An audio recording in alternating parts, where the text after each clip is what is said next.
هرمز بسته نشده، تنگه هرمز بازه، ولی ما به عنوان نگهبان تنگه هرمز پروتکل‌های خاص زمان جنگ رو در این تنگه برقرار کردیم. کشورهایی که پروتکل‌ها رو رعایت می‌کنند میتونن از تنگه استفاده بکنند، اونهایی که رعایت نمی‌کنند اونها با اونها برخورد خواهد شد. Selat Hormuz tidak ditutup, Selat Hormuz tetap terbuka dan kami hanya sebagai pihak yang menyelenggarakan keamanan di selat ini hanya memberlakukan protokol lalu lintas yang khusus untuk saat-saat perang.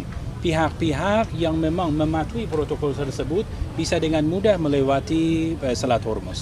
البته تنگه هرمز تنگه‌ایه که سالیان سال امنیتش توسط جمهوری اسلامی ایران تعیین شده و ما میگیم که امنیت یا برای همه یا برای هیچ کس. Dan Selat Hormuz adalah tempat di mana Iran menyebarluaskan keamanan di sana sejak ratusan tahun yang lalu.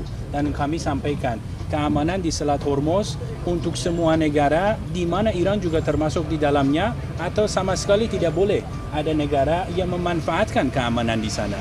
کسانی که نگران امنیت تنگه هرمز هستند باید از آمریکا که از آن طرف دنیا اومده و امنیت این تنگه رو به خطر انداخته سوال بکنند در این رابطه، نه از ایران که صدها ساله که نگهبان امنیت تنگه هرمزه. Yang khawatir berkaitan dengan penutupan Selat Hormuz harus menanyakan kepada Amerika Serikat yang datang dari jauh sekali ke kawasan Timur Tengah kemudian mengganggu keamanan di Selat Hormuz.